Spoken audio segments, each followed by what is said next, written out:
how way, ay, ay, ay, ay. How we up, how we up, ay, ay, ay, ay, ay, ay, ay, ay. How way, ay, ay, ay, ay, how way, ay, ay, ay, ay. Hi everyone, welcome to The Bridge. I'm your host, Kira Young, and you've reached me on Revolution Radio at freedomslips.com. I don't know whether it's Freedom Slips or Freedom's Lips, but either way, it's the same place. And we are simulcasting with Real Liberty Media, as usual. If you miss any part of tonight, you can always tune in on People's Internet Radio. On Tuesday nights, 6 to 8. It's December 24th. Merry Christmas, everyone, and thank you for joining us. We're going to switch things up and just take a little break from the nonstop No Dapple coverage. Even though there are still people in camp that we'll be talking to in the near future, we're just going to take a little break and dive deep into archetypes and wonderful things like that. I have a return guest tonight. His name is David Plate. Welcome to The Bridge, David. Hi. Hey. Thank you. Thanks for coming back and for joining me. A lot of people usually are pretty busy this day, but some people aren't, and they want to listen to a good show. So I thought you would make a wonderful companion for a couple hours. Cool. So some people that are joining might not have heard our previous show, and they might not know anything about this whole sync world and sync book and all of the great podcasts that are over on the sync book website.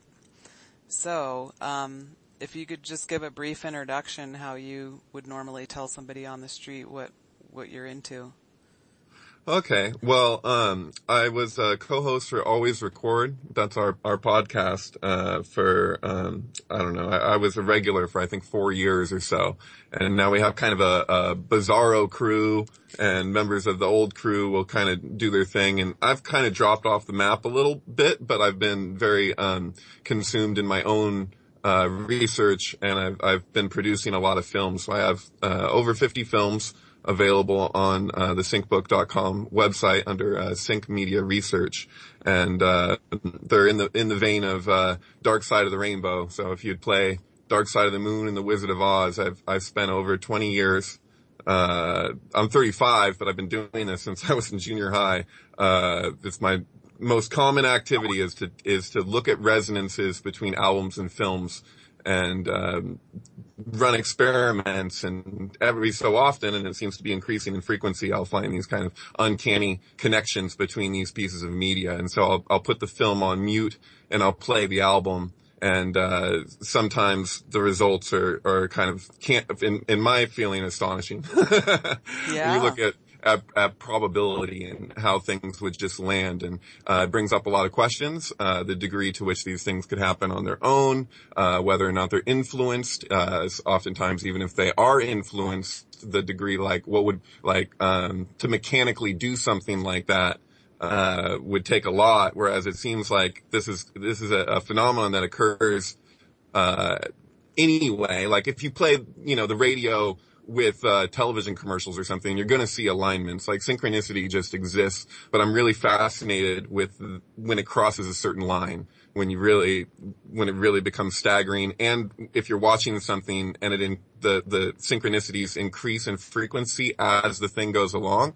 So oftentimes these projects have to be taken on a whole, which requires quite an attention span. And so some of my viewers do that, they'll see it through, and then they'll be like, wait a minute, what the hell? And then sometimes people will watch 5 minutes because people like that on the internet, you got your feed and Facebook and stuff, and there's 5-minute, 10-minute videos, and people can handle that. But these are full-length feature films that I have up, and like I said, over 50 of them. And so, it takes a lot to delve into, but it's available for those interested. Usually people discover this weird synchronicity. Well, I'm not going to say usually, but the times I've heard about it, I wouldn't know anything personally, was that people would take hallucinogens or entheogens or whatever you want to call them, and they would be playing music and something would be on in the background, and then they would notice that they were going together. And then later, they would do the same thing and notice that it happened again, and they weren't influenced by any other mind-altering substance. Something I heard along the way that's happened to people. So is that something you've heard in your travels as well? That discovery? Sure. I would say that oftentimes entheogens can kind of mimic states that one can get into naturally, and so I'm oriented in a kind of psychedelic way, and I've always been that way. I've been into high weirdness, since I was young, and maybe part of that has to do with my particular upbringing. I was deaf for the first couple years of my life. I had very tight tubes in my ears, and so they did a little surgery, to expand that. And I relate to the film on mute and kind of replacing the sound as a kind of it kind of mimics that experience or takes me into a place. Because I learned language late. I had an extreme speech impediment growing up as a result of that lag. And so, this is just how I am. But yeah, I mean, I would say, in certain respects, the thing about entheogens is that they take you out of your normal kind of compartmentalizing left brain way of analyzing. So oftentimes, if you're looking at synchronicity and you point out something totally bizarre, you're like, like Alex Fulton would point out, 666 days after Stanley Kubrick died, it was 1101. So January 1st, 2001, 666 days before he died, was the day, and year that the first computer beat a man at chess. And the computer itself was admittedly modeled after the monolith from 2001, and you have HAL, IBM, each one letter removed. It's a common Kabbalistic tool, this kind of thing, and you point that out to some people and, they'll just be like, well, what does that mean? And it's like, well, it kind of speaks for itself. That's the beautiful thing about synchronicity is that it's its own language. So what we put on top of it is kind of something else.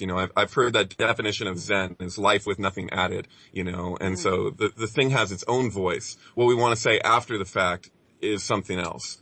And right. So things can communicate things to you, almost like hieroglyphically, and that's an incredible thing with I'm immersed in Kabbalah, and when you're looking at the nature of gematria, where you're like, we originally spoke when the alphabet was introduced in math. It's just we didn't relate to math as we do now. And the whole idea of numeration, we discovered numbers. We didn't invent them. We invented the symbols to represent those numbers. But numeration itself exists. There's patterns everywhere in nature. And so this brings up a lot of questions too, beyond just the work I'm doing with album and film pairings, but just like what goes on in the world and the archetypes that we're seeing, like the way that things play out in the cyclical way. Sometimes it's just unbelievable the degree to which it'll correspond to certain symbol sets that come from the very root of our language. Like Crowley's "Sadi is not the star" issue is a big one. I don't know how familiar you are with that or with the contributions that Crowley did to occultism. I wouldn't say I'm a fan of Crowley necessarily, but I think he's one of the most significant figures in relatively contemporary history. For numerous reasons, but when he says, all the letters in my book are right, but Sadi is not the star, from the Book of Law, which he was supposed to be channeling, not that he wrote, in Cairo, 1904. But how can you say the letters in the book are right except for this when this is the name? So if you arrange the original alphabet, the Hebrew alphabet, as a Vesca Piscis, it's related to traditionally as a gate. And so if you do that with the 11 and 11, 22 letters, right? So 11 above and 11 below, you'd have Aleph on one side and Lamed on the other, and that's El, the Elohim. So this is the name. This is the first gate. And Crowley is all about the ninth gate, so he moves everything over to the ninth degree, so you end up with strength or lust on one side, which is Leo, and the sun, or Resh, on the other, so Resh and Tet, the two Hebrew letters. And so, Leo rules the sun, so you have the Babylonian sun square encoded into the thing. If you add up the top and the bottom rows all together, you end up with a series of 9s, and 11 flanking it, because 200 is the sun, and, plus, 9 is, Tet, the strength card. So you have a 999999911. It's like, and it's significant because of Tisha B'Av is the 9th day of the 11th month in the Hebrew calendar, the day that we acknowledge the destruction of the temple. And so what you see is a reversal of that. And, and so this is a prophecy from the Zohar. It's the only prophecy I know of in the Zohar. And I talked about this the last time I was on the show, Yes. but I've been transcribing that, and I've finished transcribing it. It took a couple years. Wow. And so, at this point I have it all written out, mostly in longhand, and much of it is typed, and I'm going to continue to, type out the rest, to make it available to people. But it gives the specific date, no question. And so I've also been making a film that incorporates this, that oddly enough, has to do with Abba, the band. So Abba being Hebrew for father, and it's this crazy tangent that actually becomes concise. I don't know if you're familiar with it. It's the, MGM Grand, fire that happened in 1980. And it happens that the day of this fire, the day and year was, the day that this obscure film called, The Visitor was released. It also went by Stridulum, by an Italian director. When it was released in the U.S., it was the day and year of this fire, and it encodes all of these, elements. And so shortly after, Abba came out with The Visitors. And if you play the album The Visitors with The Visitor, it just does this thing. And it speaks to the fire. It speaks to all this stuff. And, it gets pretty profound, because the implications of it would suggest that there's prior knowledge of an event. And then you have, this was Abba's last album. And, in 2001, between 2001 and 2012, they came out with, extra songs. So you have these 6 songs, one of them being the song Cassandra. And, Cassandra, in Greek myth, it has the ability to prophesy. And, because she won't accept the sexual advances from Apollo, he turns it into a curse where no one will believe her, and no amount of her ability to see the prophecy can stop the event from happening. And so then that becomes very applicable to what's being communicated by Abba, as weird as that sounds. And that's total tip of the iceberg explanation. I mean, so there's 2 fires, the 2 biggest hotel fires that happened in the U.S. One was the MGM Grand that I'm speaking to, and the other was the Weinkauf Hotel in Atlanta, Georgia. And it just so happens that this film that was released the day and year of the MGM fire, it takes place in Atlanta, and one of the opening scenes shows that hotel in the center of the screen. And I wouldn't say it's a celebration of the Klipot necessarily, but it's definitely some kind of offering. I mean, that sounds really bad to certain people, would feel really strongly opposed to that kind of thing. But I just saw a talk from a rabbi at the Stanley Kubrick exhibit in San Francisco, and he was emphasizing this point of this sacrifice to the Klipot. And it's this story of Job. They say that the reason why Job experienced what he experienced was because he was too perfect. He gave nothing back, and there's it's not. This isn't a case where you're doing the thing, the thing happens, but what you're doing is you're pulling back the veil so that people can see it. It's like if you lift up a stone and see all the strange worms underneath. It's like a purging process. So it's like an acknowledgement that we have some distortion, and that instead of fighting the distortion, you expose the distortion.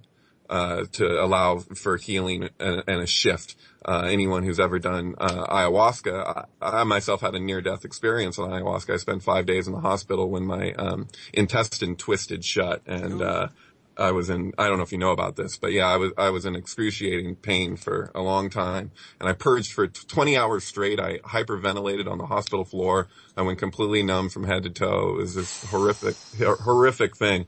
It's extremely rare, and it had to do with the elasticity of my intestine from having stomach ulcers when I was very young. So when I was 10, I had like 15 stomach ulcers, and so I can't really take that particular medicine Yeah. Wow. anymore. But it's definitely felt as though veil got thinned during that time, and I had to reconcile a lot of things. And since that event has happened, I've had kind of an explosion in synchronicity that I've just allowed myself to run with, and to not worry about the way that it gets received necessarily. I can share about it. I'm happy to, and at the same time, it's a very personal journey that's also impersonal in a sense, but it's something that I don't need validation necessarily, because I have my own relationship with it, if that makes sense. So like and even like if I communicate these things, I'll go and I'll try and pull apart all these particulars for people, but internally it feels extremely simple. Kabbalah is extremely simple. It is a simple thing, that in order to relay it verbally, you have to make it very complicated. There's right. Almost no way around it. And so that's a challenge of the thing. It's like you don't, to qualify what Kabbalah is takes so much. People like things really condensed. There's no real Kabbalah for beginners necessarily. Like you just jump into it. There's no, real place that's like, okay, here's where you start. It's kind of like with Zohar. It's just start reading it, and so I've been learning Hebrew over 12 years to try and have my own, to get myself in a position where I'm able to receive information directly, rather than looking to some mediator to filter it to me, and so yeah. When you're talking about your near-death experience and then just allowing the synchronicities in your life afterward, did you go through a period where the amount of synchronicity that you noticed kind of made you paranoid? Like you almost felt watched, or sort of, like it was just too much? Because when you say you allowed it, it was like there was a period that you went through where it was too much for you. Well, I would say that actually prior to that, I experienced that more. And my relationship to, I'm actually more comfortable in the gray areas. Like when it comes to position taking, that's where I experience more tension. So if somebody's giving me information, if I'm looking at something, to take an angle on it is less comforting than it is to just allow the thing to be. And, I'm in a better place with cognitive dissonance than I am without. When I got my head more in the sand, that's when I become more uneasy. 'Cause I know what I'm ignoring in the midst. Like I don't necessarily know exactly what it is that I'm ignoring. Otherwise I wouldn't be ignoring it. You know what I'm saying? But, there's a paradoxical element there. And so a lot of people are very uncomfortable with gray areas. Like I don't need to know why. Like, I don't need to know for certain that, yes, Abba had prior knowledge of this event and they're all working, they're conspiring together. And I don't go as much towards, I don't go in that direction as much. I know false flags exist. I know they happen all the time. That's people doing mock versions of the, golden bough, I mean, this is essential. I don't know, like, in culture way back when, we lived in a matriarchy, where everything was about the princess, and a stranger would come, somebody who had to be of the lowest class, had to be a criminal actually, and he would come in and he would do this symbolic action where he pulls a branch from a sacred tree in Nemi, Diana's mirror in this place, and even though this ritual originated someplace, we can see it all over the world. And that was why, beyond the Christianity element, why the golden bough was so controversial, was because it was a complete mind explosion. Because it was like, how can these people all be participating in the same ritual? But it's the archetype of the fool. And it's somebody of the lowest class challenging the king. And so the branch itself is symbolic of both the king's daughter and the king's phallus. And so he's basically challenging the masculinity of the king. When he defeats the king in battle, he marries the princess and overturns the kingdom. So he makes the last first. He turns everything on its head. And so we've had this aversion to allowing this thing to take place, which actually mimics nature, because the tree of life itself is an organic thing. Like when you're looking at, the lightning flash and what's communicated there, with the 777 lightning flash of the Kabbalistic tree, that's an organic process ultimately. Now we're replicating that, and in the replication we mirror it, and so it's like a twisted version. And so instead of getting this ritual that we used to do willingly, where the king would willingly sacrifice himself, this is the wicker man and all this stuff, we would allow this rejuvenation to occur. And so because of the bloodlines and because of the way royalty is, we've had this intensive aversion to allowing this shift to happen. And so now we get these kind of twisted representations of that, where we have our king, our representation, whoever it is, Martin Luther King, John Lennon, as weird as that might sound to some, whatever. We have this person represents us, and he's going to help the base of the pyramid, recycle the top, flip everything over. You got one triangle, you got the other triangle. It's the masculine and the feminine. And so that's the meaning of the Shekinah, the sacred feminine, the base of the tree of life. Malkut returns to being the center stone of the archway.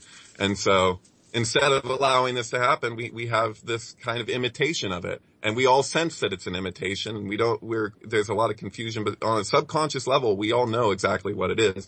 I mean, this was the significance of the man who walked between the two towers, with that wire, and realize, Right. it doesn't even matter whether or not he knew what he was doing, just like it doesn't matter with the Burning Man festival if, Larry Harvey was really imitating the Golden Bough, ritual. It doesn't matter because the thing speaks for itself, and so, but when he did that, he was somebody of the lower class that made a statement, an artistic statement that, look, I can go between these two towers, which really represent the two pillars of the terrestrial realm on the seven lower sphirot of the Kabbalistic tree of life. So you have the mind of God above the supernal triad, and then you have our mind, the right and left brain. And so he's literally symbolically running back and forth between the right and left brain.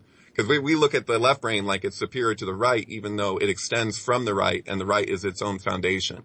And so what's happening on a collective consciousness level is we're literally so arrogant to think that we can conquer the right brain, which actually recognizes in a different way what it means that we discovered numbers, because it's where it's all coming from. And so, I've seen it related that it's two fish. So the one fish on the left thinks it's going to swallow the fish on the right, but when it goes over to tilt in the direction of doing so, it itself gets swallowed, and it transmutes into a third thing, which is basically the next species. And so, it's like, There's something occurred to me when you were talking about that, how the left and the right brain, and how you could never take over that. It's the same as the male and female principle. Like the female is really the base of everything. The female is where all life comes from. And, right. And, and the male is more of a variation of a female than the other way around. Because we're all female. We all begin as female in the womb, and right. then eventually, males become males. But we all start the same. We all start in the right brain. We all start right. in the archetypal understanding, which is in darkness and in feminine. Wow. Yeah. Yeah, we relate to logic, but logic is a replication of something that's already known. Like, you never really learn anything new. The thing just divides. So, in order for something to stand out in space, to expand, it has to divide. And so there's this dual paradox that exists. And it's a polarity that we're looking at when we're talking about the tree of life. Because the masculine's actually in the feminine, and the feminine's in the masculine. Mm-hmm. And so the feminine will imitate the masculine in order to get power in the masculine's world. And so, because, Kabbalah itself means, to receive, it's all about receptivity. And that is a feminine trait. I mean, it's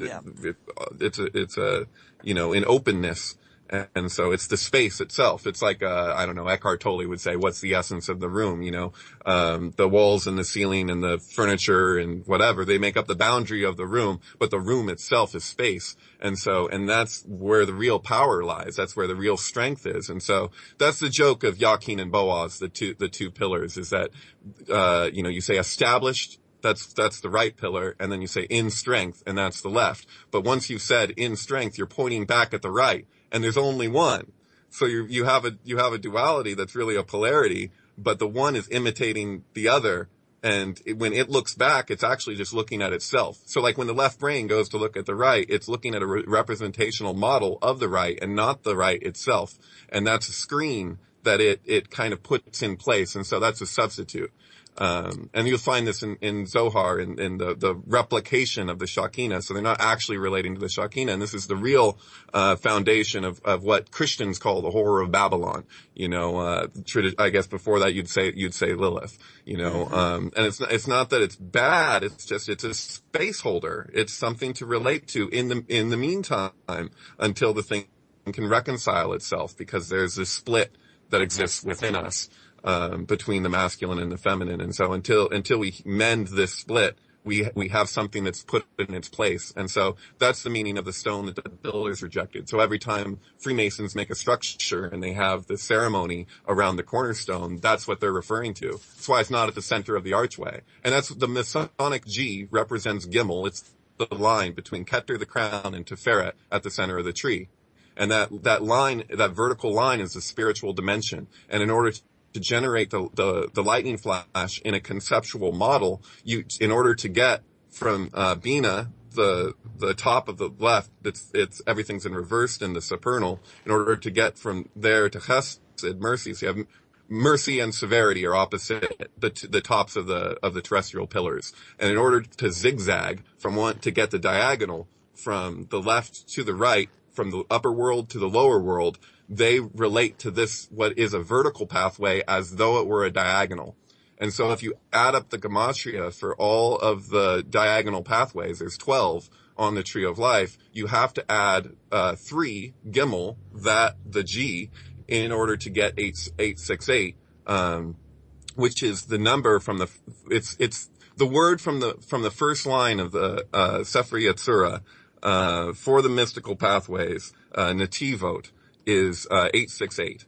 And if you add up all the diagonals along with Gimel, you get that number. And so it's a paradox. It's the same thing that you would see in Einstein's field equations when he hit a nasty infinity when working with unified field theory. And so I'm no expert on physics, but I know that this thing happened where he was going along and he hit something that was unreconcilable, like pi. You know, and he didn't know what to do with it. And it was somebody else, and excuse me, I don't remember the name, but somebody came along and was just like, well, what if we ignore it? And he ignored this infinity in the middle of the equation and just continued. And then it worked. And then they just had to pretend like it's not there. And so it's a very similar thing in Freemasonry, in the esoteric side. They pretend that this vertical pathway that is a direct connection between the mind of God and the mind of the terrestrial, that this isn't the dimension that it actually is. And then that's the high priestess, by the way, the Gimel. And so when you see the Masonic G and you see the square and the compass, the square and the compass represent the 3 upper sphirot of the Kabbalistic tree and the 3 lower sphirot that are the top of the terrestrial pillars. And so and then those surround this transcendent dimension, which they have, in order for the empire as it exists with the suppression of the Shekinah, the sacred feminine, they have to pretend that this isn't what it is. They have to convince people that it's a diagonal and not a vertical. If that, it's kind of a hard thing to convey, but it's extremely significant. So, well, I pictured a lightning bolt, when you were talking, but it's not a lightning bolt, is what you're saying. Like through the tree, it's not a lightning bolt. It's tricky because there's 2 things happening at once. There's the actual organic expression of the thing, which is the reason why they relate to it like a lightning flash, and the reason why it's a tree, and the reason why it's the Adam is because this is the Fibonacci sequence. This is the pattern of creation. And so, but then you have a replication of that, a representational model for the left side of the tree. So it's coming from Gevura, or severity. And so then we project this onto the organic, and we relate to this substitute reality as though it were the actual thing. And then that's what allows us to build what we do. It's not creating, it's making. So we can build things using this template, but the template is removed from the reality because it's very mysterious. There's a mystery there of how you get from the supernal to the terrestrial. And so they've worked around that. We've ignored it. And, because it's so profound, because to acknowledge the true profundity of that would turn the whole thing on its head. And that's the real meaning of the fool ascending the tower. Isn't it incredible that this kid climbed the Trump Tower, made it 21 stories? Mm-hmm. Like that, symbolically speaking, like those are like, the 22 letters correspond to the 22 Trump cards. Crowley's switch, the Sadi is not the star issue, is extremely profound because it's not truth. It's because the name is the name is the name. You can't change it, but they can relate to it as though you could and then watch what happens as a result. So it's like the biggest scam in history. And so it's a con. It's like a con that goes way back. And so it's the meaning So we're building, Bible. So we're building doors instead of portals, because it's just a reflection instead of, it's like the difference between building a door on your house and a portal. Oh, sure, else. Yeah. Totally. Yeah, we got our eyes wide shut. Uh-huh. It's insane. And so basically, what it's kind of complicated. It's extremely complicated, but I'll try and relay it to the best of my ability because I feel it's extremely significant. So you have this switch that happened with the emperor and the star. So when he said Sadi is not the star, Sadi is the Hebrew letter that would correspond to the star card, which is the 17th arcana. And then he switches it with the emperor. But when he does that, he takes the emperor, who should be facing the empress, right? They're together, they're side by side. And he's connected it next to the tower. And so the emperor then is Aries. That's the corresponding zodiac sign. And the tower is Mars. And Aries rules Mars. And emperor corresponds to, would correspond to Hay, which is the window, which is what the empress would be looking through to see the Hierophant, to get the higher knowledge. So she's facing a window, so she sees through the emperor to see. But because it's switched, he then becomes the fish hook. And so Sadi means fish hook from its Phoenician and Chaldean roots. And then Pe, correspondent to the tower, means mouth. And so what happened is they connected a fish hook to a mouth as Aries ruling Mars. So you have Aries, Mars, fish hook, mouth. Those become connected. So you have the Trump Tower. It's insane. And it's the 16th arcana is the Trump Tower. And so what we see is and this is my own conjecture, cause that part's that's the esoteric thing that happened. But when I look at that, I see, okay, we're moving from 2016 to 2017. We expect intuitively to see the star which is the emanated flow. It's Aquarius. So we're like, okay, where's the flow? And instead of getting the flow, we get the emperor, of Aries, which is Mars and war. And then, but where is, and this would be, Lilith in her rightful place, doing her rightful job. And so nothing's evil. Like everything just gets mixed up and confused. It's like helter skelter, And so now the Empress, when she goes to look over at her mate, she now sees, the star, and the star is actually in the Thoth deck is faced away from her. And she's moving the emanated flow. And if you look at the arrangement of the letters, when you do Crowley's arrangement, you see that the flow of what she's pouring actually connects to the death card, which is the Samic Mem, or Samael. So you have Sam and Lilith, they're partners. It's the beast and the Scarlet Woman, right? Mm-hmm. And so the emanated flow actually connects out as a diagonal, relating to the diagonal pathways. So it becomes death. And so that it's the whole thing encodes Tisha B'Av and the destruction of the temple, which itself is a liberation because it's under the circumstances. Like in an ideal world, we would be relating to the first gate. But because they wanted to distribute the energy in a different way and the people are really power hungry, at the top, the elites, they twisted things up, and then you get an imbalance. And so it appears to be perfect. And this is the meaning of the septogram of Babylon and the OTO, is that you don't have a perfect vector metric. You don't have every line being the same length like you would in a hexagram in the basis of the I Ching, which is directly connected with tarot and the 78 cards, the 64 hexagrams, the 78 cards. That was one of Crowley's big contributions, was finding the correspondences between these two systems. And so, it takes 6 straight lines and 6 broken lines to form a star tetrahedron in space. And so then you're pushing those together to create the hexagrams of the I Ching in 6 figures, so then you're familiar with the I Ching somewhat, right? Yeah. And so, but you're looking at distortion within a sphere. So if you have a sphere, you have perfect equilibrium. And if you introduce distortion, you'll have compensation from all sides. So what the I Ching shows you is every possible combination that is the result of a distortion from any angle within a sphere. And then the same thing is conveyed within tarot. And it's a system. That's why you can make predictions with it. It's a tool for prophecy. But it more offers a perspective than an actual fortune telling, if that makes sense. Yes, absolutely. And the right. tarot as well. Yes. Yeah. Yes. So when people say divination, it can be a little misleading because it's all about whether one relates to these things as secrets or mysteries, because a mystery is open. There are mysteries. There are definite mysteries, and there are secrets, but a secret doesn't hold the same weight as mystery. You can scam people with a secret. A mystery can't relate to that, if that makes sense. Right. A mystery has more karma attached to it, I guess. Let's go back to Lilith for a minute. Sure. You said she's in her rightful place doing her rightful job. Can you elaborate on that? As Saudi, so for her to be in that position next to the tower, she has a role in the thing, just like everything has its role. It's like, when you're looking at, what happens in the progression in the small cards of the swords, you look at somebody being stabbed to death. Like the 10 of swords is a guy on his back with all these swords, but you're killing an old idea. You're letting go of something that needs to evolve. It's a necessary sacrifice.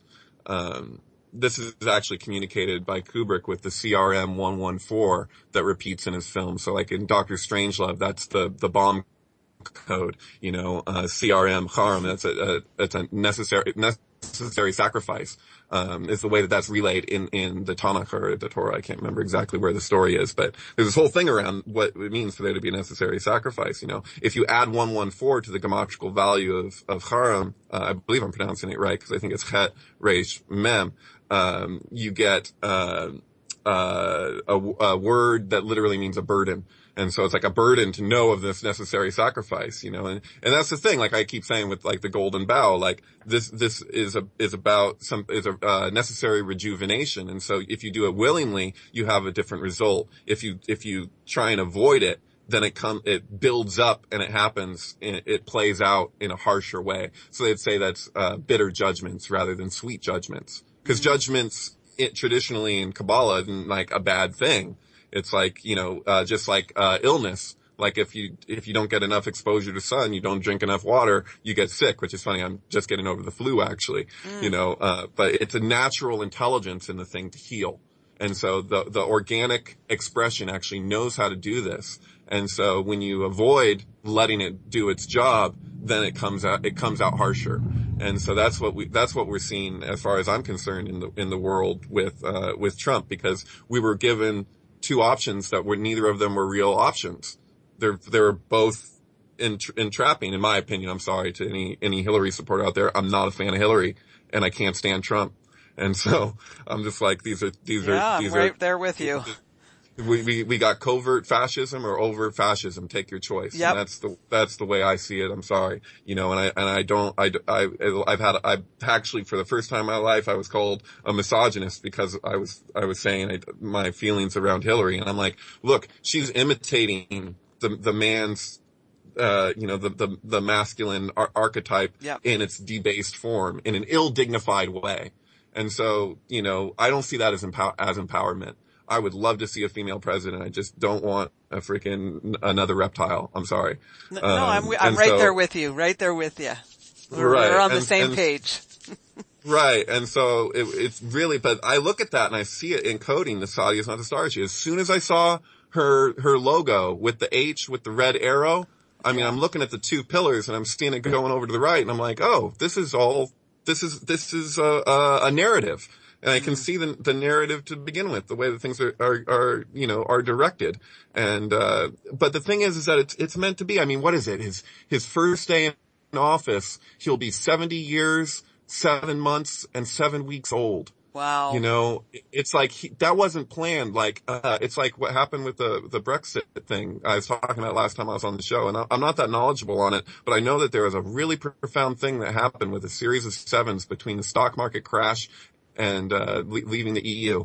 It was like, you have like, what is the probability that you'd have this series of sevens? It's like, if you add up in 2001: A Space Odyssey, if you add up the shots of where it says the dawn of man, Jupiter mission 18 months later, Jupiter and beyond the infinite, if you add up the simple English gematria of those titles, you get 777.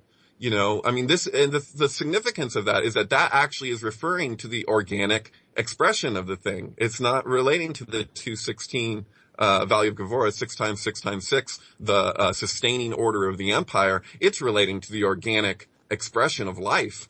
And so I'm like, oh my God, this thing is supposed to be so chaotic. I mean, it's not supposed to be. You look at it and it's like, oh my God, couldn't things get more out of balance? But it's like in the midst of the balance, there's no escaping it. I mean, the order exists in everything, no matter how extreme we make it. And I relate to, we do these things like we're like, okay, we're going to split the atom. We're going to do something so aggressive to try and prove the truth wrong. And the point is that nothing we can do can change the ultimate fact, which is beyond description, which is beyond belief or position taking. I mean, the thing speaks for itself. And so, I mean, we can deny that we, discovered numbers, but the fact remains. It's there in everyone's face, whether they like it or not. And it is encoded into the things that we're doing. Yeah. There's no way around it. And so that's the thing with like Lilith and Samael. You say, oh, these are, demonic intelligence or whatever. They're parasitic. But at the same time, we relate to them in that way. They're there. They can be nullified, or there can be equilibrium that happens if things are put in their rightful place. It's just like, anger has a function. It's like when Martin Luther King spoke and he would get really aggressive.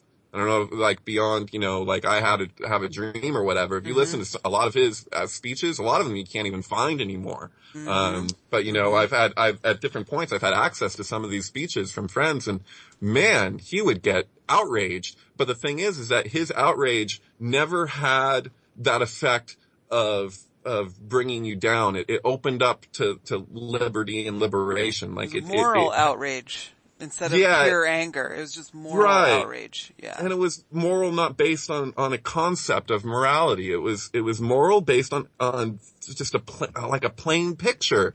It wasn't even that he was just he was speaking through the voice. And I'm not trying to say he was perfect, because no one's perfect, Sure. But it was like, I'm just making a point that anger has a function. It has a place. It's anything that exists is there for a reason and can be utilized in a different way and in an appropriate way. You know? And our culture makes those who express that moral outrage the enemy, the terrorist. Right. Yeah. When it's terrorism that they're responding quite naturally to with that. So right. Yeah, so the moral outrage that comes from us when we see a group of praying natives just get attacked by a militarized police force, Sure, absolutely. I mean, he was assassinated by the CIA. Yeah. And, that came out in a trial in 1999. The verdict was actually reached on my birthday, December 8th, 1999. Wow. Oddly enough. His family, basically charged the CIA, called out the CIA, saying that this was an organized assassination on the U.S. government's part, and they were proven correct in court. And that happened, and yet as far as I know, it wasn't on any mainstream news outlet. They never covered it. You can look up the whole transcript of the trial. You can see the whole thing. It came from the King family, and so that information is available for those that want to see it. But most people are oblivious to the fact that was a conspiracy that in the court of law was proven to be the case. It's like it's pretty extreme. Very extreme. And there's still people that happens to, and we have no idea that, that's what's happened to them. It's like, It was suicide. Yeah. They shot themselves in the back of the head twice. You know? Right. Yeah, happens all the time. Yeah. Yeah, like to especially all on those, planes. to all those doctors and, that discover these sort of natural remedies or rediscover these natural remedies. It's like, oh, oncology, we don't really need that. It's actually what kills us, but, Right. that kind of thing. And, it's still going on.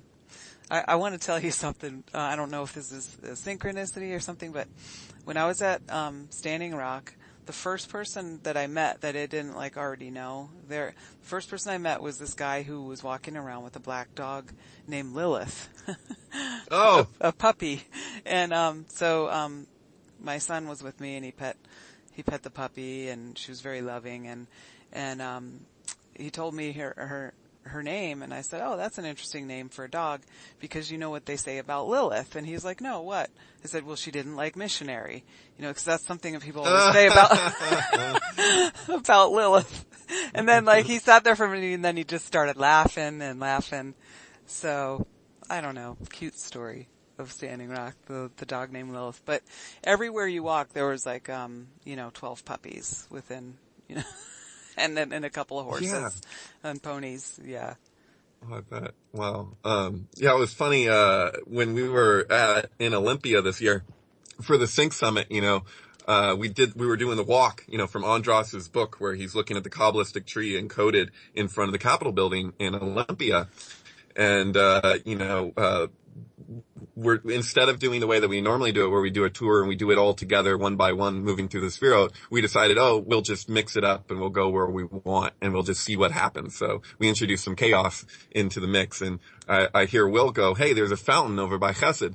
And so I'm like, oh, okay. And I follow him because, there's a fountain over there. And we walk over there, and there's a dog this guy walks up, and he's got a dog, and he's asking us, what we were doing, and oh my god, am I gonna forget the dog's name? Juno. The dog's name is Juno, and Will himself had made a sync video on Juno, which was just really fascinating. He was equating, the symbolism, the mythology in the film Juno with the girl who gets pregnant, Yes. And, so we're having this whole discussion. I'm drinking the water, and I had terrible cotton mouth. For, obvious reasons, and, from before the walk. And I'm just like, oh my god, the water. And this is, Chesed is mercy. So you got the tops of the pillars. So we went, instead of going to Gevurah, severity, we go over to mercy. I'm drinking this water. And this police officer walks over to us from Gevurah. So he's walking from severity.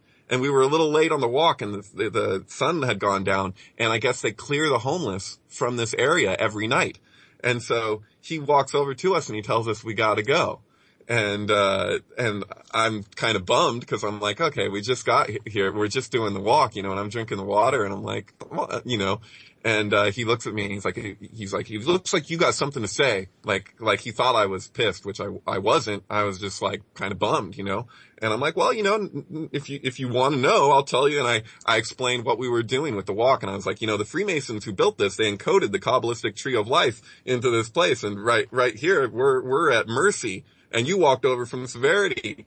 And I was like, and you're telling us you're enforcing the law, and I'm like, well, what is the law, it was just, and I got a little smile out of him. I mean, he was really uptight, a lot of these police officers, it seems, are ex-military, he's probably in the Marines or something. He's a big guy, but he could acknowledge on a certain level, he still asking us to go, but it was kind of neat to get a little smile out of him, even though he had probably no idea what I was talking about. He could recognize at least that there was something to it, It's like, what are you people doing here? It looks like you got some kind of thing going on, but, what are you hippies doing? Yeah. Yeah. What are you hippies doing? It's like, well, we're acknowledging what the founders of your Capitol building have encoded in front of this place. And the fact that the symbolism of that was really direct, that it's like, okay, you're going to clear the homeless. It was looking at the tree of life. Tree of life is an organic expression, like I said, with the lighting flash. You're acknowledging nature, but then at the same time, what do we have? You have the poor. It's like the Shekinah is literally related to as the poor one, because she's put to the base of the tree when she should be at the center of the archway, where all the weight of the other stones is resting upon. You need the receptivity at the center of the thing, and we've pushed it to the bottom. And so here you have it replicated as directly, in the archetype. It was just like unbelievable. It was like, okay, well, these homeless people, the people who are struggling, the people who are actually the poor are being cleared away from what should, symbolically be a source of sustenance. This is the tree that you get your life from, it was like, but they're like pushing him away. And the fact he's walking around with a septogram over his heart. You know what I mean? He's got like this symbol of Babel over his heart, and he's coming from the severity. And it was just like, and I couldn't be upset because felt so appropriate. I was like, wow, you really are, relaying the deep symbolism of what we were like. It couldn't have been more appropriate that would happen given what the circumstances that we're in the world. We're not in the ideal of the way that we could be relating and moving through the first gate and the dimension of Gimel and all of this, like the direct path. Instead, we've leaned everything over to the left and let it build and build and build until it reaches its tipping point, thinks it's going to conquer, and then itself gets transmutated, That's what we're looking at. Absolutely. Yeah. So, I mean, if you've ever seen the film Pi, when he's saying we're looking for a 216 number, that is actually a deep joke on the Israeli government. I'm sorry, but it is. Because they have the name. They know the name. They say we're looking for a name in the Torah. They already have it. It's really straightforward. It's the letters arranged, a very simple thing. Instead, they're looking for the 216. 216 is Gevurah. So they're looking to severity to the top of the left pillar for, as though that were it. And so there's no way that Darren Aronofsky didn't know that. I mean, that's like really, it's esoteric, but it's not that esoteric, when it comes to Zohar. And so it's the thing is that it's 6 times 6 times 6. And 216 is the grammatical value for what would be a man in Hebrew. So you say the number of a man, the number of the beast. That's relating the Babylonian sun square. This is a 6 by 6 square. It's encoded all across the world. The Greeks pushed it. The Romans pushed it further. That's one of the big things Spartacus was opposed to, was this 36 square mile grid that became the standard for cities. So when in doing so, it's a way to direct the energy in the power structure to the ruling class. And so, that was the big thing in Judea, is that they had the way that things were set up for a very particular reason, physically. That's the thing, is that the Freemasons build all these government, anything, whether you want to go to the post office now, you want to go to the courthouse, whatever. It's like, it's got this design, and the design of the whole city, the network. You look at Washington DC and you can really see it. It's like, this is a power design, and it's not in favor of the base. It's in favor of the top, which isn't really the top. There is no, when you get to the bottom, you go back to the top of the slide, it's like, yep. Yeah, it's not what it claims to be. And so there is no top without the base. And, it's like Marie Antoinette, with, what was it, Austria, and France. It's like, she's so closed off. Like, supposedly when she said, let them eat cake, she wasn't saying that from any place of complete ignorance, that she didn't realize that they didn't have cake. Cause We'll be back. We'll be back in a few minutes. Going to take a quick break.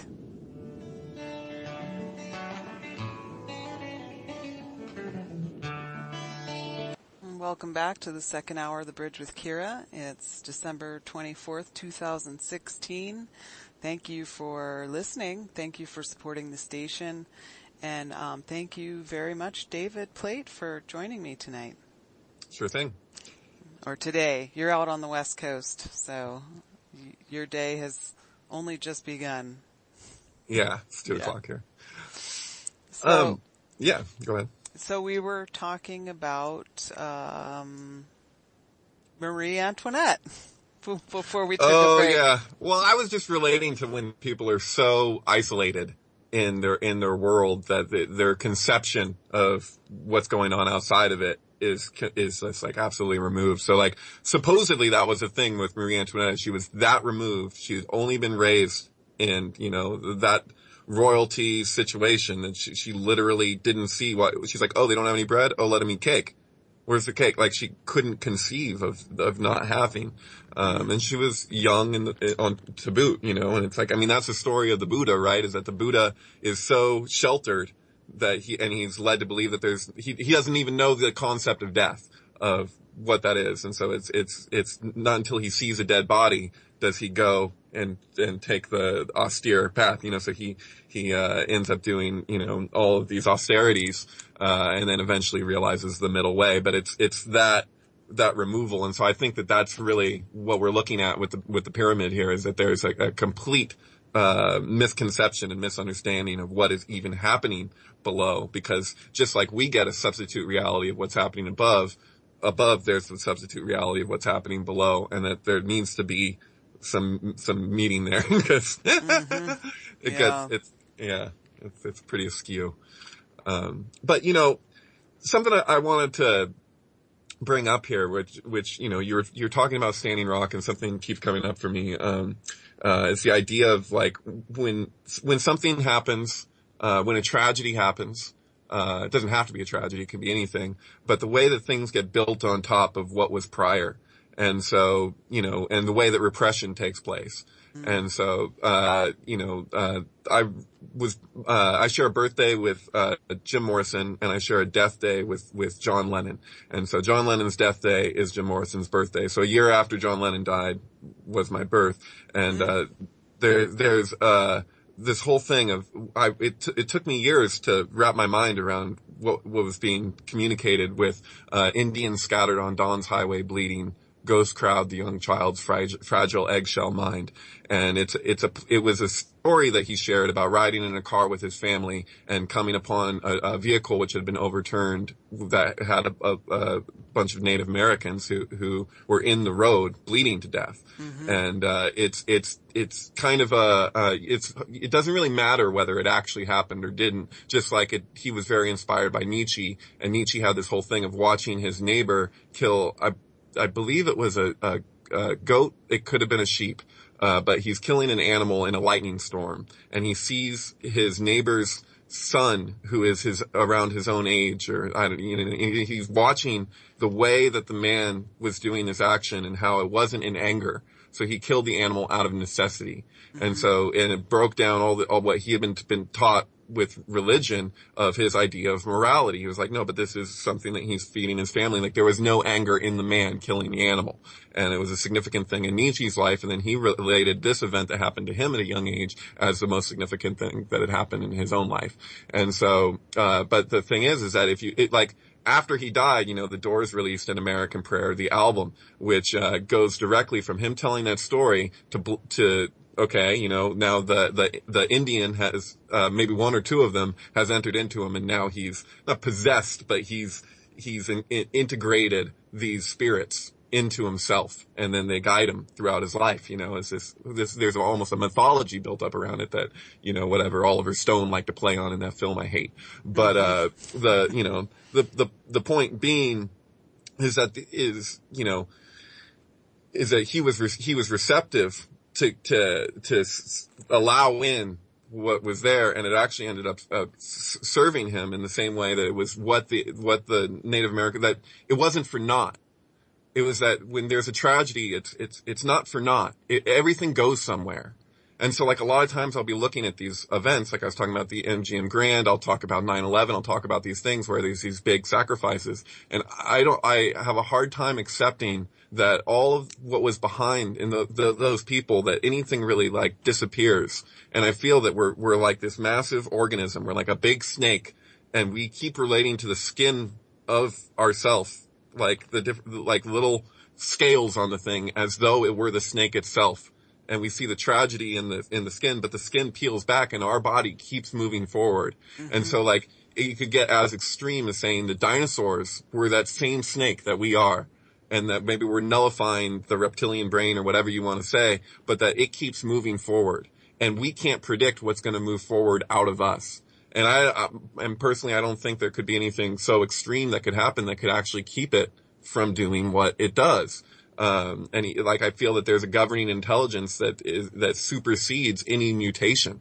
And so, you know, but it's like in The Shining and in Poltergeist, They build these structures on top of a place where something tragic had happened. So in The Shining, they say we had to fend off several Indian attacks while we're building this place because it's built on an Indian burial ground. And in the Poltergeist, they say, relax, it's not Indian burial ground we're talking about here. It's just a couple houses. And, it's this whole idea of a repression where we repress, it's like a amnesia, and so in that amnesia, it doesn't matter that we're not looking at it because it will creep in and it will show itself. And the effect of that, though we're afraid of it, is actually for the best. So, because of the circumstances. So, we ignore, we repress the reality of America being built on genocide. Yes. And so the genocide keeps coming back. In America, our government in our name keeps perpetuating that genocide in various ways, at home and abroad and wherever it can.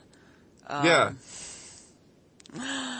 so just like with it sounds crazy, but it's like with the dinosaurs, it's like they had a certain consciousness. It is our consciousness still, but there's something that like enshrouds it, or it's like there's a cold-bloodedness that we haven't evolved past. And we see our certain stage in evolution, and we think we're very advanced, but we still haven't nullified that aspect of ourselves because we're still in a process. And so this is a long time ago, whatever, dinosaurs roamed the earth, but in a sense now they're roaming us. And in the same way that we built something on top of genocide, but that the spirit of what it is that we've built on top of is still it's moving through the whole network. Mm-hmm. And it doesn't matter that we deny it because it's still here. It doesn't care about our denial. It won't be denied. Yeah, it won't be denied. It can't be denied in the very nature of the thing. Right. And that's just really a profound point. And this is just the way I am. I'm into high weirdness. So, I'll say, isn't it weird that the spirit in Poltergeist comes out of the television as it reads 237? 2 times 3 times 7 is 42, which is a fun little fact if you know the 42 letter name and how it occurs in all the different religions. How you have it's a 42 letter name of God that rabbis are told to visualize at the time of death, and it's represented as a rainbow. They represent Shekinah as a rainbow. And then you look at the Sri Yantra, it's composed of 42 triangles. You can thank Kevin Halcott for recognizing that, which was traditionally drawn as a rainbow. And this is what Indians are traditionally, Indians are told to visualize at the time of death. And it's 42 principles of Ma'at in Egyptian mythology that one is supposed to recite at the time of death. All the I have nots to determine the weight of your heart against a feather, and so it's just, it's a profound thing being relayed. And, people are really object to subliminals a lot. And I think that subliminals work in both directions. There's like Looker. I don't know if you know that Michael Crichton story, where it's the advertising industry and they're manipulating people through subliminals. But subliminals are also used to initiate people into things that otherwise they wouldn't allow in with their conscious mind. Like it gets on another level. And I do not consider all subliminals evil or nefarious. I think that there's well-intentioned subliminals when people are in a position where they're not able to speak. It's like when you watch The Matrix, what is that? Did they come out in 1999, the original Matrix? And you see Neo's passport, it says September 11th, 2001. And it's right after that his mouth gets sealed and he can't speak. These people, a lot of people have prior knowledge of something, but they're in a position where they're not able to just come right out and say it. And I used to think, oh, well, if you discover something, I was naive enough when I was young. I was like, well, if you have a profound discovery and you share it, if you make the discovery, you become well known, whatever. It becomes well known, not you, now I realize that you can be shouting at the top of your lungs, even in the internet age, and the thing still isn't getting out. Right. And so I'm like, well, everything gets filtered. I had an amazing conversation with one of the Simpsons writers at a comic book signing at this place, Atlantis Fantasy World in Santa Cruz. I was walking by and I see this table and no one's in there, and I'm like, well, this seems like an event that no one showed up to. And I walk in and I can't remember the man's name. It obviously wasn't Matt Groening or whatever, but I'm talking to the guy about a particular, hung out with him for like over an hour, and I'm just like, wow, I'm talking to one of the Simpsons writers, Futurama writers, and I'm asking about the episode of Futurama where Bender's floating in space and he talks to God, and God says, well, if you do something perfect, people won't be sure you've done anything at all, and And it turned out that he helped write the episode. And he was like, oh, wow, thank you for, I was like, that was really profound. And so I started asking this guy all these questions about how it works with us. Like, what are you into? Do you study occultism? What do you study? He's like, oh, we were all philosophy majors, but we study it. And he was saying that every time we go to produce an episode, there's all of these things that we want to relay, but he's like, it goes through a filter process with Fox. Fox, by the way, F is the sixth letter of the alphabet, O is the 15th, 5 plus 1 is 6, X is the 24th, 4 plus 2 is 6, Fox is 666, and they're even in order. Anyways, the point being is he says that Fox, you know, if we put forth an episode and it has too much in it, if it doesn't fit into their view of what they think should be for the public, if there's too much, they can the whole episode and they make them start from scratch. And so he's like, we're always throwing subliminals in there because we're in this weird position where we can't really say exactly what we want to say sometimes. So we'll give hints at it, you know, and just hope that enough hints will build and that people will realize certain things. And it was just like, I know this stuff anyway to a degree, I infer it, but that was a really great example to hear it from the person themselves, just totally drop it on me, you know. Wow. So. Yeah. My son, my 11-year-old son, was just talking to me and his dad about the Simpsons, yesterday, and how they, you know, predicted the Trump presidency and Ebola and 9/11 and all of these things, were already in there. So kids get it too. And what's funny is, you know, my son's 11 and I'm 47. So, you know, 4 and 7. You know, as 11. Oh yeah. And, you know, he was 10 when I was 46 and he was 9 when I was 45. So, yeah. Pretty neat stuff. Yeah. Is it, James Evan Pilato, I think, had a really neat thing on the Simpsons at the, Sync Summit, 2 Sync Summits ago or whatever, talking about Freemasonry and the Simpsons. It was kind of fun. But yeah, you know, I don't know. I see things relayed sometimes just so directly, and it's amazing how you can have things that are literally in plain sight as much as they can possibly be, and yet they still seem to slip through the cracks, you know. But it's building, and I'm not opposed to Hollywood. I think that there's vested interests and there's all kinds of things happening all at once. I'm very openly opposed to Zionism. I think that there's a huge Zionist side to things that I do not support, and I feel like it's a manipulation of a religion that has very little to do ultimately with what the religion itself is. Right. Things are so contextual. You need to know the context when it comes to these religions, and even where people were at the time, even in their own evolution and how different it was from today. It's like, you know, people are really quick to, you know, judge or whatever, you know, it's like, you know, well, that was what they thought and that was how it was, but you can't, there's so much depth happening. I mean, we're looking at people that were speaking in math. Like that, we still do it, but we don't do it like consciously in the same way. Like that's bizarre, you know, to even consider, you know, because we think of math, we think of it as a very left brain thing, when in fact, you know, mathematics itself that's not really the case, you know. Right. Math is a living thing. It's music. It's nature. It's everything. Yeah. Yeah. All of those scriptures were meant to be sung, just like the Bhagavad Gita, just like the Upanishads. You know, obviously there's a big gap between those and time-wise, but still, you know, and you know, the Old Testament, the Torah and the Tanakh are all songs that are meant to be sung. The Odyssey was a song. You know, you see the musical references all throughout the language of how things are not just meant to be pronounced, but like literally how tonally how these were relayed, and still it's like it's just we're groping in the dark at certain things, and I had this experience of I was taught these ancient ragas from India when I was studying with Matthew Fox and all of the wonderful teachers that he had gathered together for my master's degree. And one of them was a musical journey through the chakras. So my teacher at the time, Russell Paul, he was raised in Bede Griffith's ashram. And so Bede Griffith was this guy who brought Christians and Hindus together in India. And so he was a Christian in southern India, but he wanted to learn about, this other side of where he grew up. So he studied these ancient ragas. And when I learned them, it really taught me how the music lives inside of you. And so when we lost that, we're supposed to be singing our prayers. We're supposed to be singing these ancient texts. It opens a truth inside of you that only those tones and sounds, if you had been properly taught how to make them, can open those pathways inside yourself, which is really the best way that I could put it without. Sure. Yeah, it's the receptivity to it too. Yeah, right. Because we are tone. That's the thing. Right.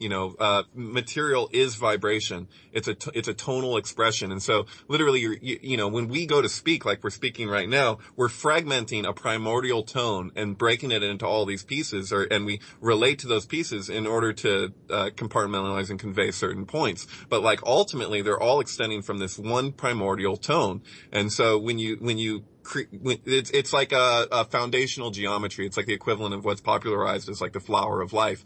The significance of the flower of life and how it relates to the I Ching and all the stuff I was just talking about earlier is that, this is a foundational geometry, meaning you can extrapolate all the platonic solids from this single figure. And so when you're dealing with certain tones like ohms, more than anything, you're looking at a tone that that itself it not only incorporates, but it is the basis for all these other expressions. And so it's a unifying tone, and it's an acknowledgement. And so to acknowledge it, not just in a conceptual way, but literally in a physical way, with enough receptivity, brings you hones the awareness into itself. It turns it back around, our senses are literally like at the edge of of whatever you want to call this snake that we are. I say snake because, was it Richard Aerosmith put out this incredible video, and I don't know who was giving the talk at the beginning, but he goes over this idea. It's like, okay, well, you're in a room, but like, if you could look back through time and see yourself entering that room, and you have like, it's a weird thing to talk about, but it's like you get a bunch of arms and a bunch of legs and a bunch of eyes, and they're all moving back into space. If you were to look at time in a non-linear way, you'd see that you could follow that back through the room, out the door, wherever it came from, all the way back to your conception, and then into your parents, and it goes on and on and on and on until it reaches its root. And you see where everything ultimately came from, and this is the body of the thing. The body is not what's, necessarily what's flaking off. I mean, that's an extension of it,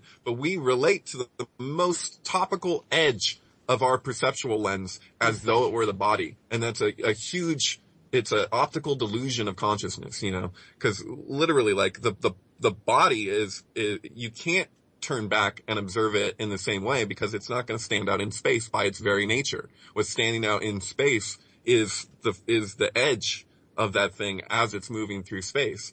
So, you can't see the body, just like you can't, you can't see the essence of the thing. And yet, even though that's the most essential and that's the most primary, we relate to that as though it were secondary. Like, we will consider the personality before we'll consider the soul. We're like, when we'll say things like, oh, we have a soul. No, you don't really have a soul. Like, your soul has you, if anything. It's even beyond that. It's like you are an emanation extending from the etheric into the gross, and yet we relate to the gross as though it trumps the etheric. And so what's happening now in the world, as it seems, is we're bringing that contradiction that exists in our optical lens to a head, and it's intensifying, and it doesn't matter that we're resisting it, because it's doing this anyway, because it seems to be the intelligence of the organism is actually like ahead of ourselves.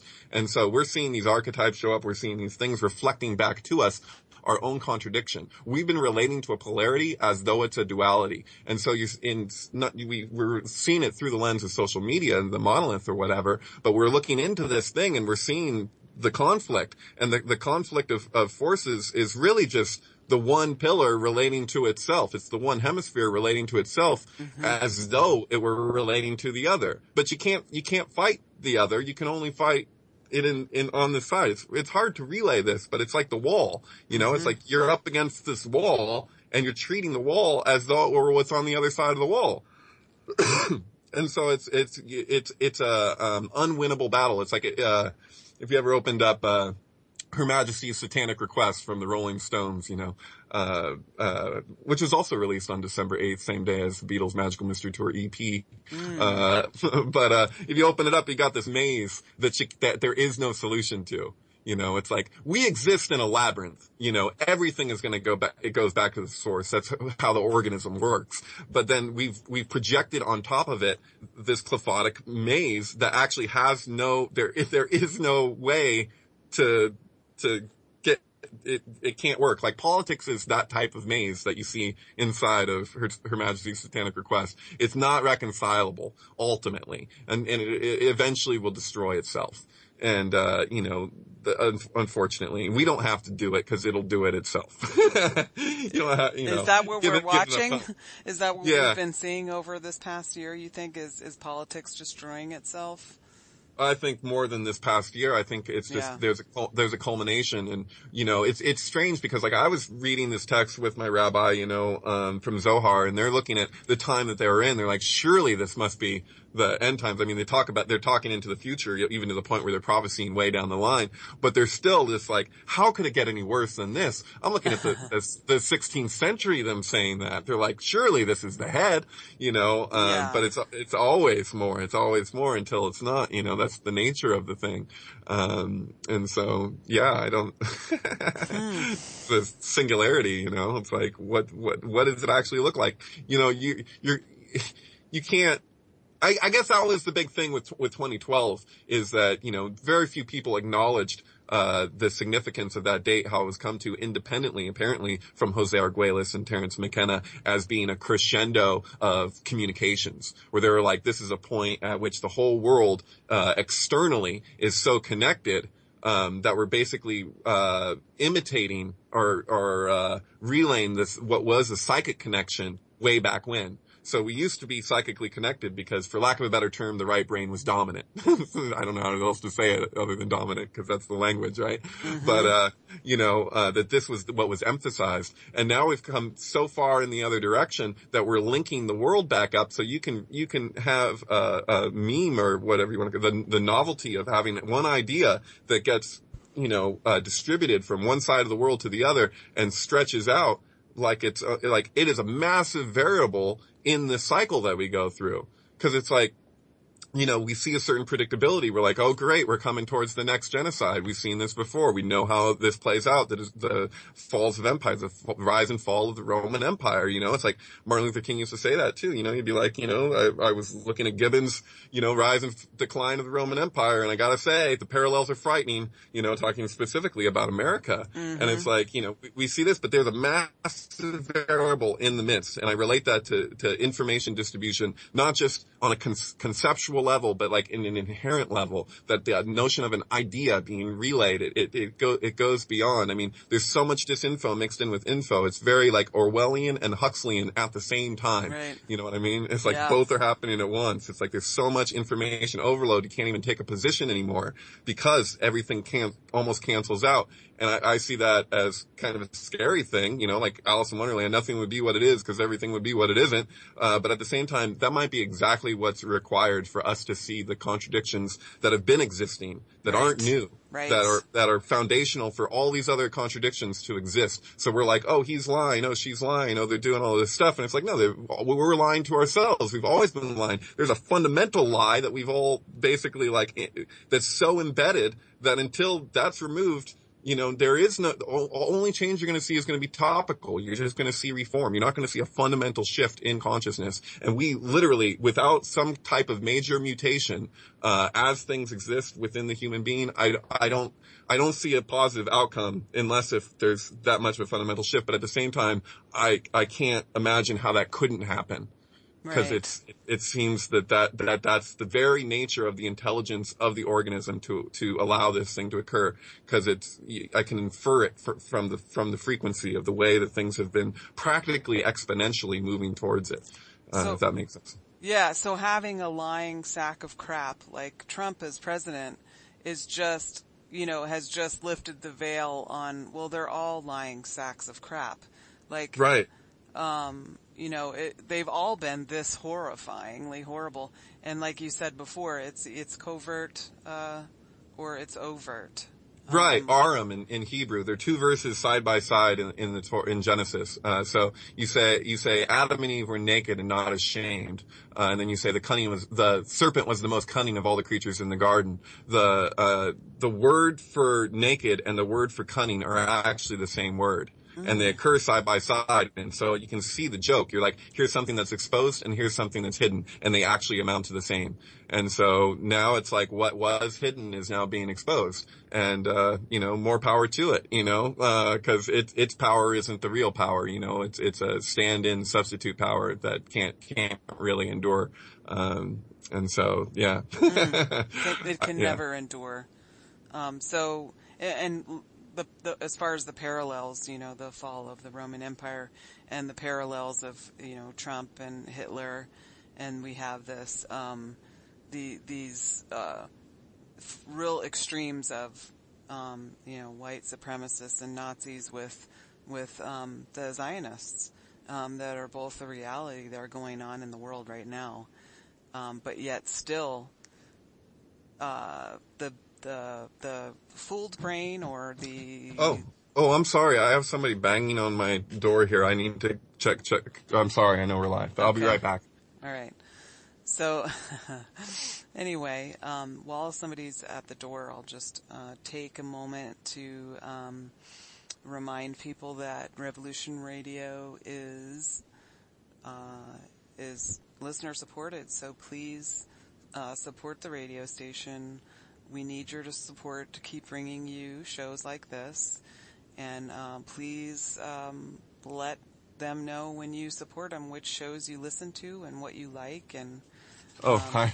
Sorry about that. No problem. I didn't even realize I don't know if they were Jehovah's Witnesses or what.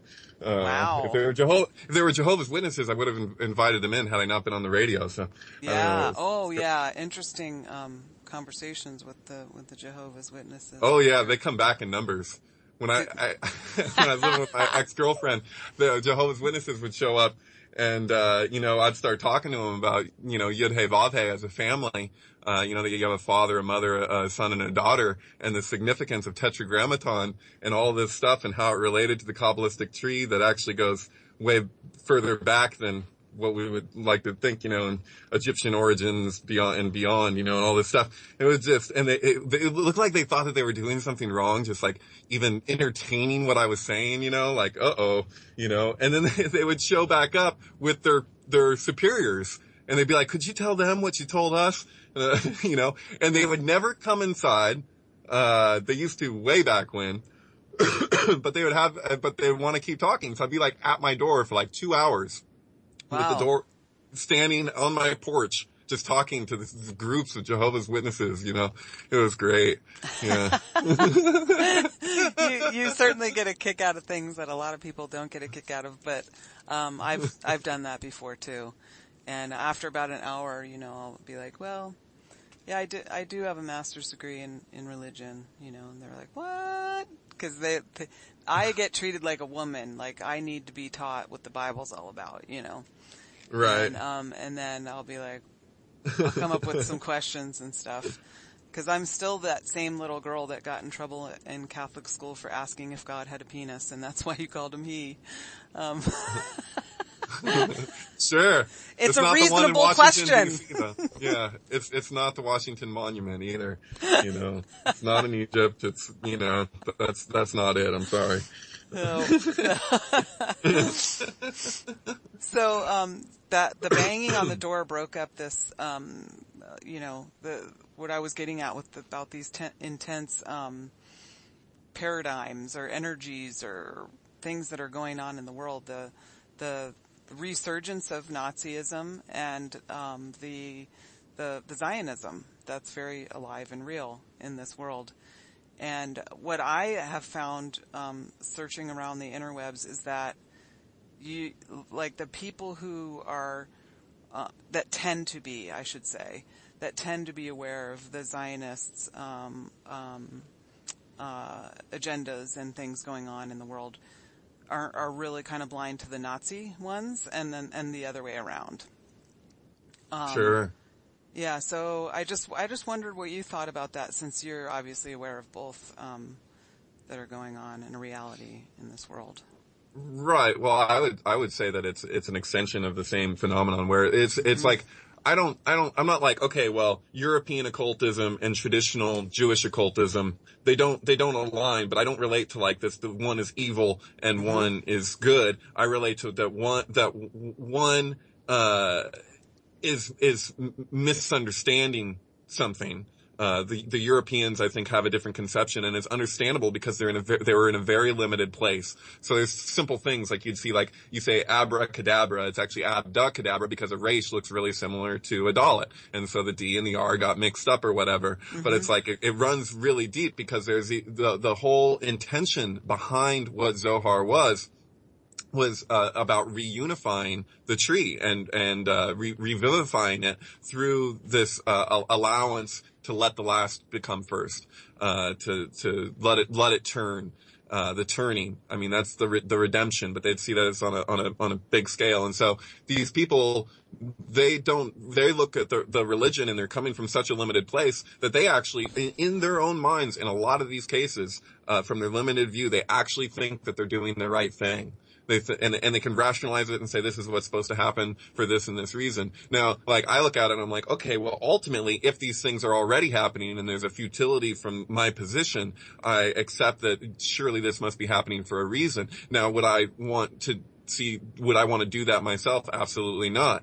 Like, I wouldn't want, I look at a lot of the false flags that are happening and things, and I'm like, oh, those are terrible, and like, they have real consequences. Like, I think people get really, a misrepresentation around what false flags mean when they're hearing about actors and things. It's like, yeah, there can be actors, there can be people that don't even know that they're actors. Right. And people really do get killed. And people were really getting killed. And you're like, and that's how you, if you want a lie to work, the bigger, the better. I mean, the bigger, the more likely it will succeed, because people can't conceive that somebody would go to those lengths. Right. And also there's a misconception that they think that the conspiracy requires a lot of people being involved. No. You have a pecking order of need to know basis, and you can have a lot of people participating in something that they don't even know that they're participating in. Right. And so that happens all the time. And so, in a sense, when you're looking at a lot of these ideologies, they're relating to an ideology. They're consumed in the ideology, but they don't know themselves what the basis that was the reality that ideology is a manipulation of. And because it mirrors it, and although it's askew and it can never be quite what that perfection of the original conception was, or what the original insight or revelation was, it gives the appearance of being authentic, but it doesn't quite mean. It's like I was saying about the septogram, and that's the meaning of Babylon. It's like, it gets so close, but it'll never be that. The replication of the Kabbalistic tree is never the Kabbalistic tree itself. And if you're relating to it as though it was, that's putting something between you and the actual creator, that can't be represented, that no image or no projection could ever touch, because it's always beyond. And that's why, I studied with Baba Hari Das, and traveled with him in India, the Yoga Sutras of Patanjali, and that's the roots of yoga as a system, even beyond the what we would say religious aspects, because the context of the time, this was the only system there. Like, they didn't have okay, science and math and this and that. It's just this thing, and like, for them, they say neti. It's all a path of negation. So they say not this, not this. You can't say what God is, but you can say what God isn't. Right. And, and even the things that isn't ultimately still is, just not in the ultimate sense. It gets really tricky. That's like the difference between Vedanta and Samkhya. It's like you're saying, well, there's Brahm, the absolute, and there's Maya. Brahm isn't Maya, but Maya is actually still Brahm. It's just, don't take it to be that this part is the whole. You can see that the whole is reflected in this part, or it's an extension. It's hard to convey these kind of ideas. Right. And that's where people get lost between, conceptualizing of divinity as something outside of themselves, or something outside of creation, even. Right. It's like from a place of absolute simplicity, you can see complexity. all the different parts. But from a place of complexity and getting hung up on the particulars, you can't see the simplicity. Mm-hmm.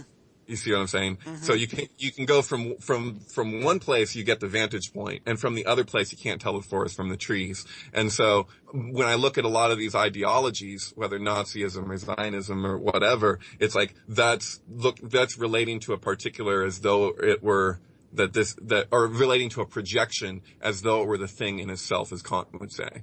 And that projection will never touch that. And as close as the imitation can reach to replicating it's never quite there. Right. So the use of ancient, symbols, ancient sacred symbols, or even tantric symbols, things like that, pop up in these skewed ideologies or ways of looking at how to gain power in this world. Yeah. I mean, it's weird. I don't want to upset certain people, because I think that a lot of people are doing really good work with the Pizzagate thing. There's a few of my friends, I'm sure you're friends with too, that I've been following a lot of what they're putting out there. Now, I don't know exactly what's going on across the board with any particular side of it, but I'm looking at, this woman, Maria Abramovich or whatever, and it's like, I don't know. Like, I see that they're saying, okay, Satanism, connection, whatever. I don't know her. I don't know how much she's privy to, how aware she is of what she's actually a part of, or the way that people are relating to what she's doing. For all I know, she's a sick whatever. I have no idea. I don't know for sure. I'm not trying to make any authoritative statement. But I look at her art and what she does, and honestly, like, by itself, it reminds me of something that Yoko Ono would do, or Alejandro Jodorowsky, or H.R. Giger. Like, in and of itself, I'm like, okay, so they're eating cake and it looks like people and whatever they're reflecting on, or whatever that's an artistic statement of, or whatever, or even like cutting your finger and writing shit in blood or whatever, sticking a fish in your vagina. I don't fucking know. Like, she's so far removed, like, but like, it's not stuff that I myself would do, but like, I feel like the prayers of the children need to be answered, and we need to save the children who are being abused. Mm-hmm. And I believe that that's going on, Pizzagate or not, or whatever. Right. There's a huge problem with pedophilia that something needs to be done about. And I don't know if all the degree of the Pizzagate thing, of what's going on with who's with what or whatever. I know certain things definitely check out. Right. Certain things you can't the head of the Department of Justice, during the Clinton appointed by Bill Clinton, he's the agent owning the building.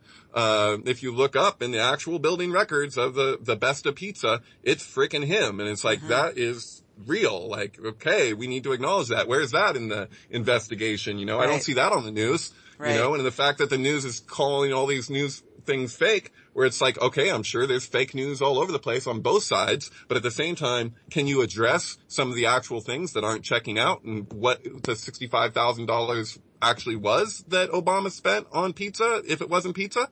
Right. They got their own kitchen. Somebody please explain this to me. But it's just, what I'm saying is it kind of freaks me out sometimes, because I'm an artist who makes some fucking weird art. Oh, I'm sorry. No, I'm not supposed to use the F word. Yep. I apologize. I apologize for that. Sorry. Right. I make some extremely weird art, and I'm drawing on a lot of things in occultism. Occultism means veiled, mm-hmm. and I like to convey a lot of deeper things, and I'll utilize these as a means of reflection, almost to create a mirror of the clephotic layers, the shells around holiness, and like, this isn't the actual temple. This is a representation of the temple that's doomed to fail. And so I'll incorporate that into my art. And there's a lot of other artists that do art like that. Like, I'm a big fan of H.R. Giger, who's one of his big focuses was birth trauma, as the basis of psychoanalysis and all this stuff. And, I'm not opposed to strange art. Now, some of the art that was hanging from the woman who apparently was sexually abused and stuff, and has connections to Tavistock and multiple personalities, and are hanging it up in the pizza place, mm-hmm. That's disconcerting. Yeah. She obviously has some problems, but I would like to see things come to light. And when I look at the tower trump card, I see that eye above the tower. I'm like, okay, well, if you see it and that's what dispels it, or that's what removes the veil, And if if seeing itself is the destructive force, then what's the problem with that? Bring things to the light. I would never oppose that. Right. But here's the thing I kind of want to lay out there is that, we're fortunate to be able to be in the position to look at these things from, from the perspective of a philosophy major or somebody who, studies esoteric, philosophies or, the occult. But let's say for a Palestinian, who's trying to survive Zionist policies, or for, natives who are trying to survive Nazi, the Nazi, sheriff department in North Dakota. It's amazing how, people in those situations can still come to that same place of, being able to see it from a philosophical point of view. And I think that comes from that self-reflection that, when you're in handcuffs for, 7 hours or whatever until they process you, you have time for reflection. When you're, sun dancing, when you're a sun dancer and you get pierced and you're, hanging there, it changes something inside you. So what is it about those of us who are more comfortable that connects us to that uncomfortableness that exists worldwide? I don't know where I'm going with this, but right. No, I do. Yeah. Okay, good. Yeah.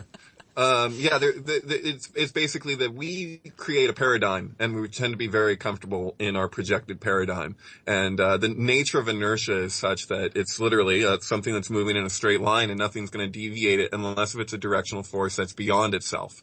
And so sometimes you need something to enter in to allow for a fundamental shift, because as it stands, it's got its own momentum. And so there's a certain predictability. And that's like, we look at determinism and we look at the way empires rise and fall and we think, okay, well, this is a story. This is a narrative. This is the way that things are supposed to play out. And all the signs seem to point to it. But the way I relate to it is I'm like, well, that's the Apollonian. There's the Dionysian variable in the mix that's actually often ultimately in a sense is more powerful than that deterministic model, because it's fluidic, it's mercurial. It can the logic side of the brain can't ever reach the point where it's able to account for how fragile its network actually is, because it seems to, as it grows in intensity, to have more and more power. But we're literally, we got a skewed vantage point. And so, cause we're looking at it from this side and we can't recognize, something that's beyond that network. It's its own framework. And so I think that the role of artists oftentimes, whoever they are, is to stir things up and to force people to reflect, and so, even artists working with, rich people, I don't assume the worst about them. Mm-hmm. I'm open to them being all kinds of things, and mm-hmm. Whatever. But I won't just say, oh, this person has, some occult symbols in their stuff, and so automatically they must be, right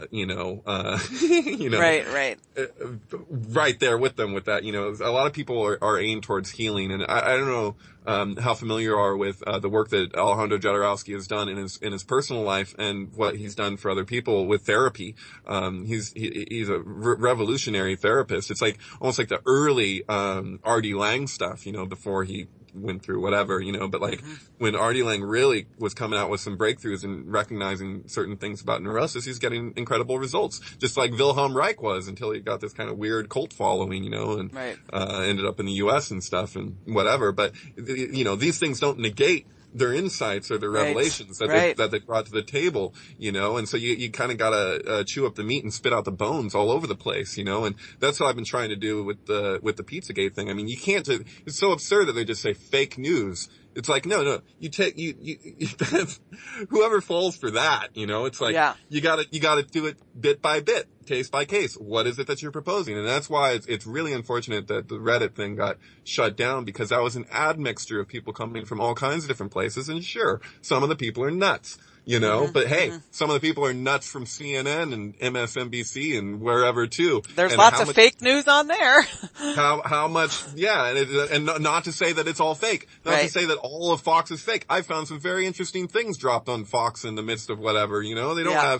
they're not the eye of Sauron that's able to, pick up on everything, it's like, Right. I mean, Rupert Murdoch is a criminal. If there's countries that if he sets foot into, he's arrested. And Right. this is the owner of the place that's authoritatively saying what, and I'm like, okay, what are you going to use? You're going to use Snopes, the couple with the cat?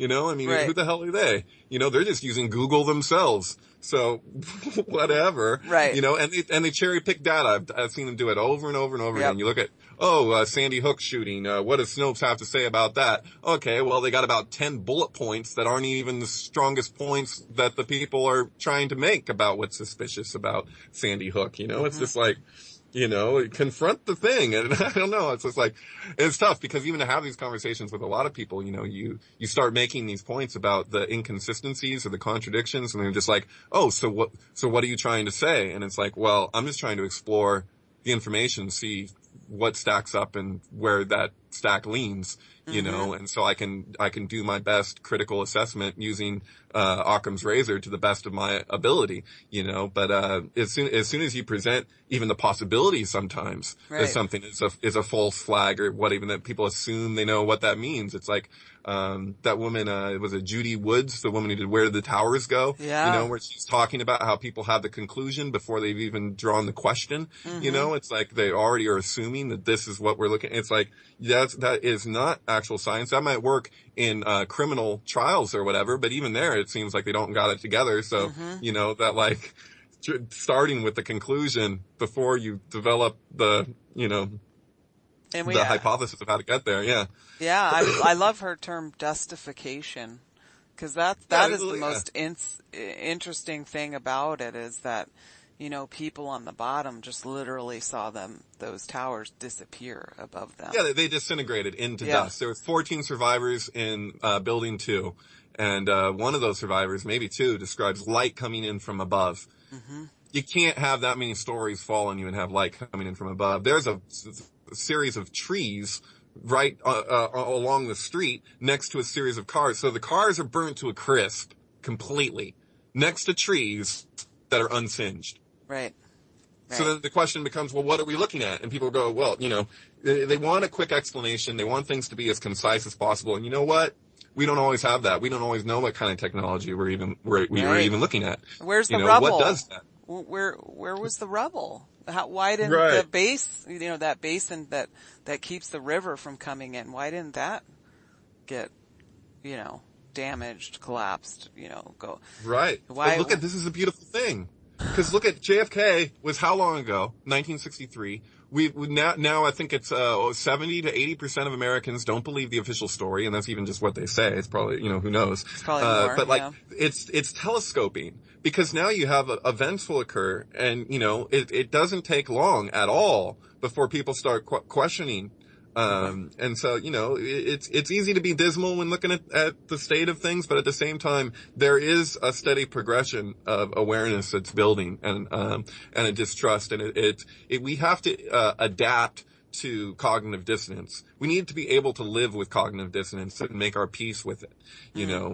If you feel uncomfortable because something doesn't fit into its nice little box, you gotta, ultimately that's it. Like what I'm saying, we need to mutate. There has to be some evolutionary shift. We're gonna have to be in a place where we're able to endure that and, not have that turn into its own extension of neuroses. Cause we're already neurotic if we're ignoring it. Right. And then, when you confront it, because it's harder to mingle in society if you have a completely independent view of things, Right. cause it's, how do you adapt, with the way that the group mind is currently set. But, something's gotta give there because we can't go on the way that we're going with this. Cause you look at those examples, it doesn't make sense. Mm-hmm. And so, but then we want to pull out the jump to conclusions board and say, oh, well, as far as I'm concerned, I look at 9/11, I'm like, Bush looks like he has no idea what the hell's going on. Right. But completely clueless. And I don't know if he was ever privy to what was actually taking place, Right. Skull and Bones or not, whatever. I don't know that, but it just seems like he's not the one privy to the information here. Mm-hmm. He's just kind of like, okay, what did they do this time? Yeah. And what do they have to do now? What do I do? what do I do? Yeah, geez, I guess I'll just read My Pet Goat about the goat that ate the caps and the hats and the whatever until the robber came, and then the goat took care of the robber, and then I guess we can keep the goat a little bit longer. The moral of My Pet Goat? That's the weirdest story. It's this girl gets a goat, and the goat eats everything. It's a consumer, and it can't stop consuming. And so the father says, okay, we're going to have to get rid of this goat. And then a robber comes up and tries to steal the car or whatever. And the goat comes out and attacks the robber. And then the father goes, oh, well, I guess we can keep the goat a little bit longer. It's like, if there was ever a metaphorical, that's a perfect analogy of America. It's like this consuming thing.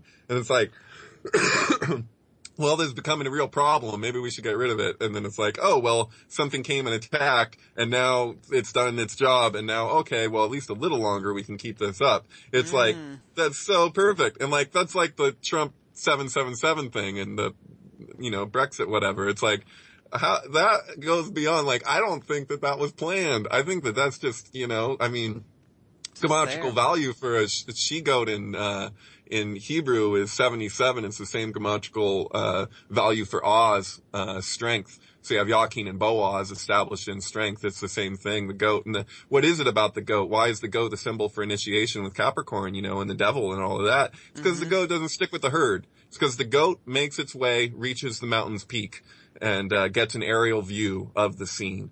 And it does its own thing, and that's the whole point, and that's why it's a symbol of initiation, and that's why it's not an evil symbol. People say, you relate the goat to Satanism. I mean, I had pet goats, when I was young. That's why I have the strongest hand strength of any woman alive, is from milking goats. Totally. Yeah. And when they push on, they'll come at you and you have to hold their head, and the way that they look at you sideways with that eye, it's like, okay, I can see why this is a satanic, they use this as a satanic symbol, look at this things, and then I left a car and I got in trouble in the backyard, chewing on the tires and kicking in the top of the roof, they do eat everything. They will eat the shirt right off your back. But they gave humanity coffee. It was a goat herder in Ethiopia that noticed his goats had discovered this bush, and they were all over it, eating the beans off of it, and then they got all hyper, and that's how humanity got coffee. Oh, I didn't know that. Learn something every day. That's pretty good. Thank you, David. It's been a pleasure talking to you, and I wish you all the best, and I can't wait to talk to you again. Oh, awesome. Thank you. Thanks, everyone.